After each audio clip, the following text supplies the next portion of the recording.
André Rieu, the man, the myth, the legend, is regarded as the most vibrant and dynamic musician of our day. But watch as he ultimately draws his final breath, betraying the confidence of all his fans. The notion that music never dies was the foundation of André Rieu's entire career. He transformed waltzes from being confined to historic Vienna halls to feeling like an anthem for common people.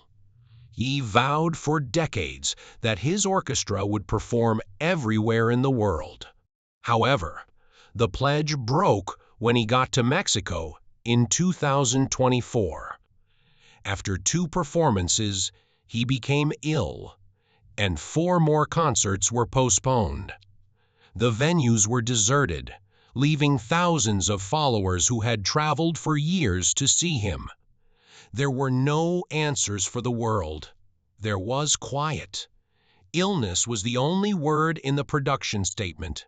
It didn't explain why one of the most devoted performers in the world abruptly stopped.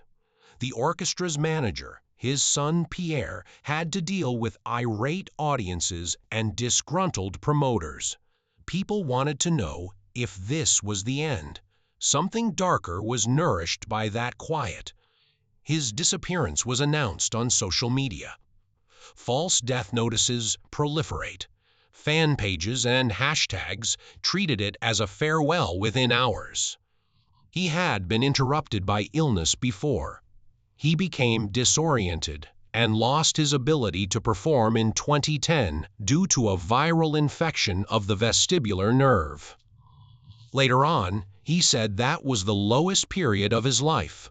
All around Europe, concerts were canceled. He said that he was bedridden for weeks and that he felt he would never come back. Comparisons were made right away by fans who recalled that catastrophe. Did history repeat itself? The public was only partially informed about the details for the cancellation in Mexico. Some members of the orchestra were breathing heavily due to the city's elevation. They were literally unable to breathe. One of his singers, Donna Alberti, claimed that she had to pause during rehearsal due to nosebleeds and difficulty breathing. Members of the crew talked about being tired. More catastrophic problems, such as pneumonia or a secret cardiac condition, were rumored. None were verified. This time the harm was undoubtedly more extensive than a single night. Pierre acknowledged that they had to refund about 40,000 tickets and send home roughly 125 crew members. The emotional toll was greater than the financial one. André acknowledged that he was shaken. "I can't begin a tour like this again," he stated. In a field where most careers had already terminated due to aging, he was 74 years old. Once seemingly unstoppable, the orchestra was now stopped. It felt final to the crowd. The silence in Mexico City was characterized as like a burial. There was no curtain call, no music, just a grief-filled emptiness. This was more painful because of the contrast. Only a few days prior, André had come on stage with a smile, a bow, and a promise of more joyful evenings. The same fans were now silently watching his team load trucks and roll up cables. The change was too abrupt. Death became a topic of conversation in that quiet. It's the cultural kind, when people bid farewell to the thing that defined them, rather than a formal death or a medical confirmation. These rumors are plausible given André's past. Doctors cautioned him about stress and lengthy travels following the 2010 sickness.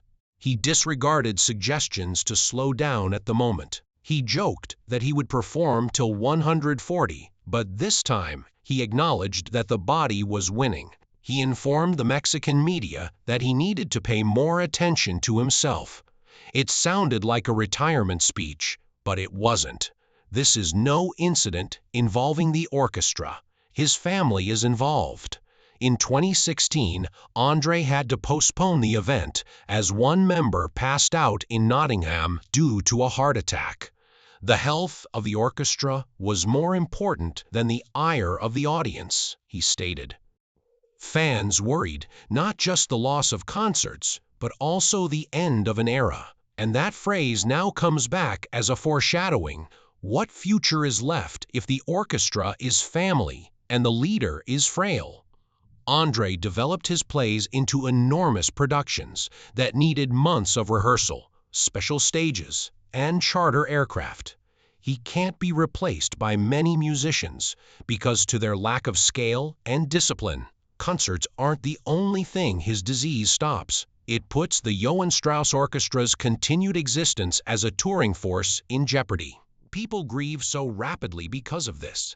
André wasn't the only thing on their minds. Everything associated with his name was on their minds. The burden was now Pierre's. He became the public face of press conferences, reimbursements, and logistics. There were two meanings in his words. Some heard assurance when he said, "The orchestra must go on."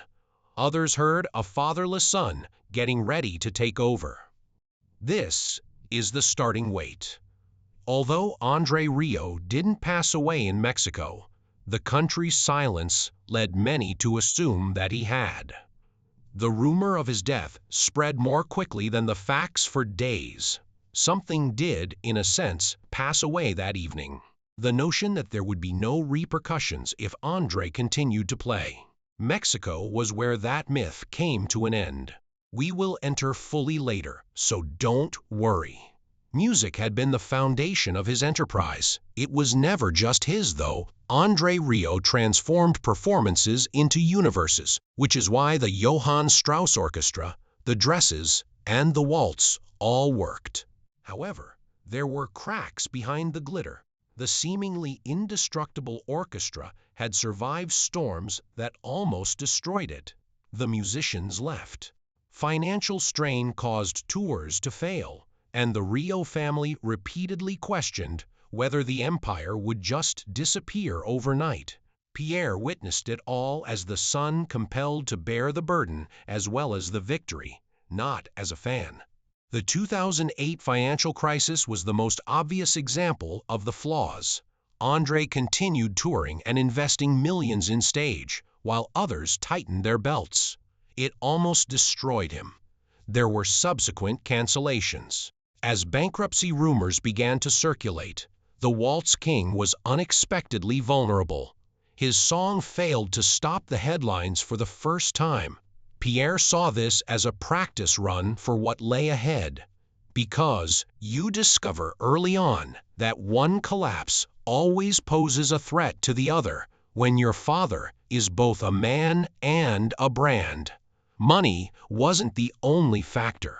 Health also stepped in. André was unable to perform for months in 2010 due to a viral virus. His mortality was murmured by admirers. His career was pronounced over by headlines. Nevertheless, he came back, bow in hand, as if nothing had occurred. However, Pierre recalled the quiet of that Maastricht home, the postponed rehearsals, and the fearful yet defiant expression in his father's eyes. At that moment, he realized that even though a man's death and his music's death might not coincide, they would still feel the same. The orchestra was also plagued by that quiet. Members who had known André for decades started to wonder what would happen if he left. Who would take the lead? Without its founder, would the orchestra still exist? Or would it fall apart like an hairless dynasty? Pierre realized that the whispers were about more than just succession each time he heard them. They dealt with the frailty of his father. Nevertheless, none of them dared to express it in public. At least on stage, the immortality myth had to go on. That myth was perpetuated by André himself. He continued to create tours that seemed to beyond human endurance.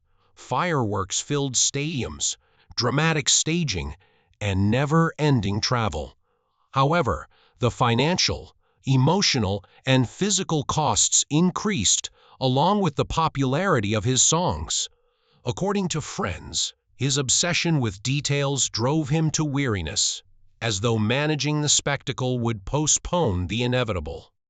For Pierre, however, it was clear. The empire's vulnerability increased with its size. Everything might fall apart with just one mistake and one cancelled season. Pierre seldom talked of another tension. His dad was more than just a musician. In addition, he was a precise ruler and businessman. The kindness of the maestro on stage could transform into unrelenting perfectionism behind the curtain, as those who worked under him were aware. They practiced till the sun came up. Errors were penalized. The standards were harsh. The orchestra became brittle, but it also became perfect. And Pierre witnessed how his father's body harbored the same tenacity, which propelled him onward while wearing him down. Even in their private lives, music was their top priority. It was necessary to plan holidays, family gatherings, and even bereavement around tours. Pierre has acknowledged it. He occasionally desired as a child that his father would slow down or perhaps stop, but there was never a chance to stop. André believed that slowing down signified acknowledging that the waltz were over. As a result, the family's routine consisted of frequent departures and arrivals, a beat that concealed the real situation. The music on which his father had founded his legacy was gradually taking over his life. Pierre accomplished something that fans were unaware of. Since that infection, the maestro's health had fluctuated several times, making tough decisions every time, hidden under glittering displays every time. The guy they loved was engaged in combat that his viewers never witnessed. As the world continued to dance, his son calculated the prices and waited for the moment when the hush would last forever. However, Pierre also had knowledge that the supporters were unaware of. There would be more than just a man's death when that time came. A music, a world, or a way of life would all perish, and telling it was his responsibility. The world believed that André Rieu's empire was unstoppable, a dream machine powered by unending acclaim and waltzes. Pierre, however, was aware of the reality. It had come close to collapsing before, and each time it did, it was weaker and more brittle, like porcelain that had been glued together, but it was constantly in danger of shattering again. 2011 was the tipping point, a year after his viral ailment had rendered him silent. André hastily pulled himself back onto the stage. Behind the curtain, he was barely hanging on, despite the brilliant concerts and the rapturous praise. Pierre eventually acknowledged that his family was afraid for his life as well as his career. The orchestra was rocked by the stress of returning following illness. Audiences started to whisper that the king of the waltz was waning, cancellations were piling up, and expenses were rising. It was the closest the empire had ever been to disintegrating. It was like a plane in free fall for the symphony. The safety of the landing was unknown. Resumes were discreetly changed by crew members. Some long-standing musicians quit completely because they didn't want to risk their livelihoods on a potentially doomed ambition. Pierre viewed each desertion as evidence that the magic could disappear at any time rather than as a sign of treachery. His father grinned at the crowd. He struggled at home with the question that no artist ever wants to answer. Had the music passed away before he did? The financial strain was severe. Millions were spent on each canceled show. Additionally, ticket sales and sponsorships were the only things keeping the empire afloat as production costs skyrocketed. André had always demanded opulence. Cathedrals were converted into performance spaces. To Strauss, fireworks were orchestrated. The symphony appeared invincible in breathtaking cinematic recordings. But there was a cost to magnificence. At one point, there were speculations that if debts couldn't be paid off, the family house itself may be in danger. Pierre never disputed it, but he also never confirmed it, and his quiet was more powerful than his words. Pierre's function changed throughout this period. The son was no longer the only one observing from the sidelines. He was compelled to convert art into survival and took on the roles of manager and guardian. In addition to calming nervous investors and negotiating with promoters, he also protected his father from the most unpleasant aspects. He played down the difficulties in interviews, but behind the mask, he was responsible for protecting the music and the man.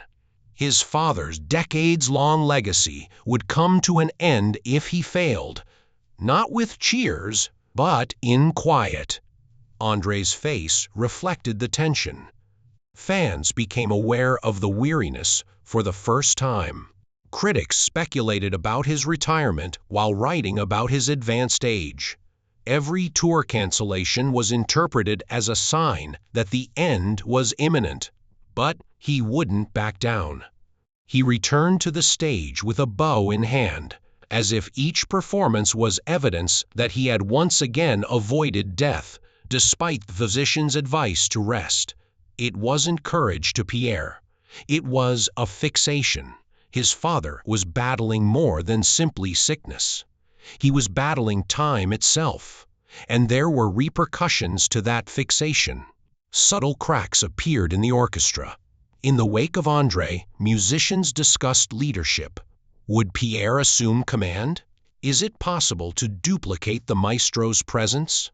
The orchestra was adored by the crowd, but they came for him. The empire was simply a bunch of musicians without him. Both Pierre and they were aware of it. The man wasn't the only one in danger. The music itself was the cause. Then there was stillness. Several tours had to be canceled in 2016 due to another health issue. Although the family kept quiet and the details were hazy, insiders said it was a time when André had to face his mortality. The announcement was straightforward to the outside world. Concerts were canceled because of illness. It was something darker to those who knew him, a reminder that his body was no longer unbeatable. Supporters pleaded for further information. On the internet, there were rumors that he had either died or surreptitiously retired. The reality was more nuanced. If only momentarily, the music had ceased. And during that silence, the illusion of immortality broke open. That delay left a scar on Pierre. Even though he was still alive, he had seen audiences mourn, as though the world had already lost him. It served as a sneak peek into the response on the day the silence was enforced. And because he understood something that other people didn't, it scared him. The loss would be perceived as the demise of an entire musical era, as well as the death of a man when his father's bow ultimately fell. The world wasn't prepared to hear it, though. The fantasy was adhered to by fans. Reporters sought assurances, and André continued to make more promises. Pierre, however, was aware of the reality. Piece by piece, tour on tour, quiet after stillness, the melody was already fading. He would soon have to say goodbye, something no son ever wants to do. It started out as a rumor and quickly caught on. André Rieu had passed away. Tributes were posted by fans in forums. Online strangers lamented. News organizations rushed to confirm.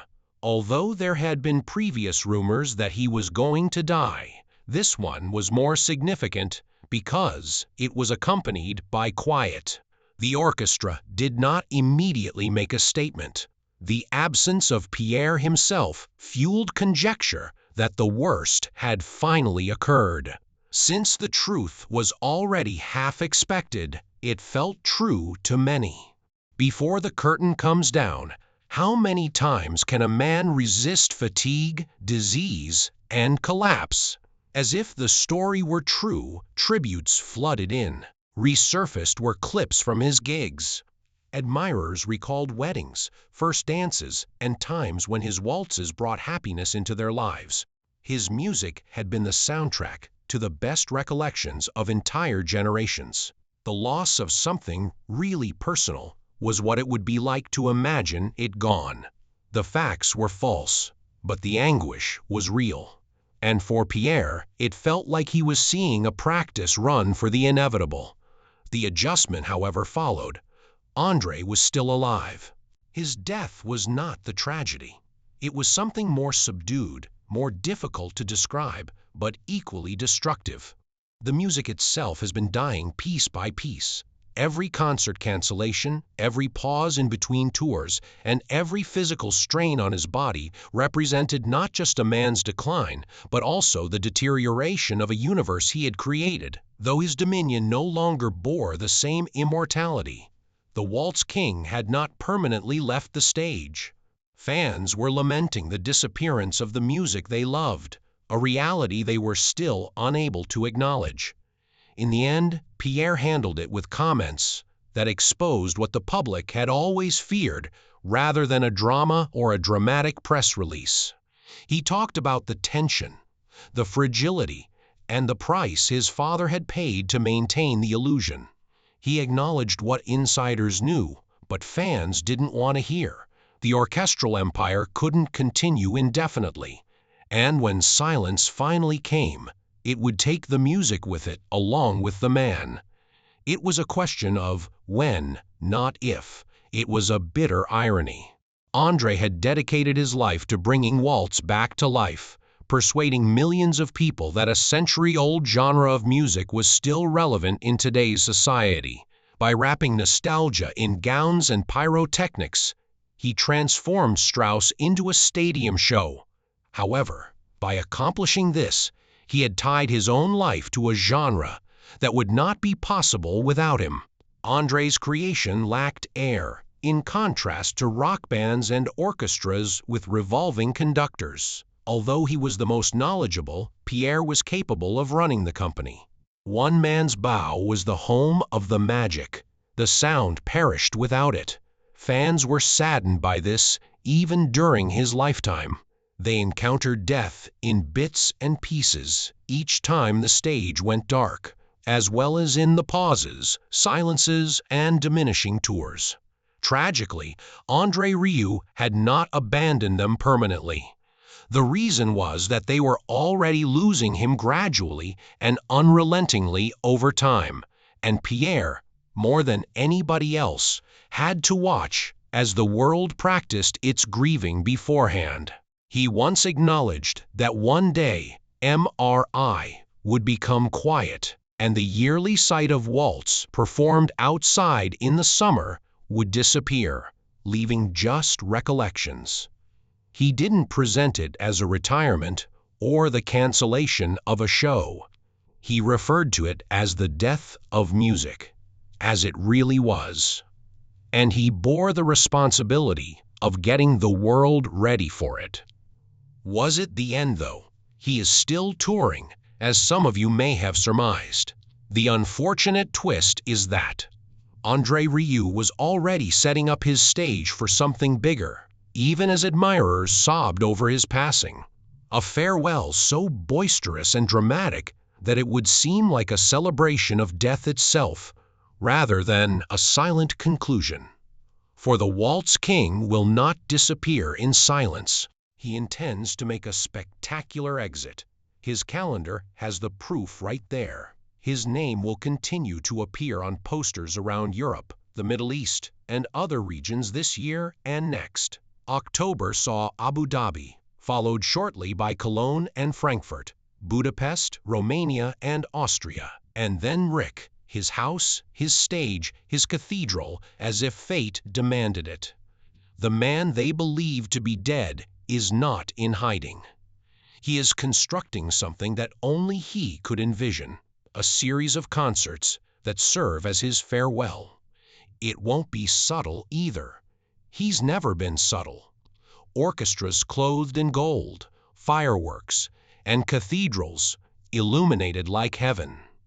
He established his empire in this manner, and he will do the same. Every show on this tour feels more like a new chapter in a requiem than a new date. One more great story, played on violins instead of words. Pierre has already alluded to his father's lack of understanding of moderation. It wouldn't be a retirement celebration if André planned his own departure. It would be a staged funeral masquerading as an event. Mastery would be his last farewell. The square was filled with choirs. It sounds like a cathedral outside, with voices layered over violins. His orchestra swells with history rather than sound. Each note bears the burden of decades. After that, there was stillness, the one time when the lights go out. The audience holds its breath, anticipating his return as the bow drops. However, he doesn't. There was no curtain call or encore, just darkness, as though the music had died in front of them. He has been practicing that conclusion all along. Death as performance, not as a silent passing away or as death in a hospital bed. Defiant, dramatic, and unforgettable.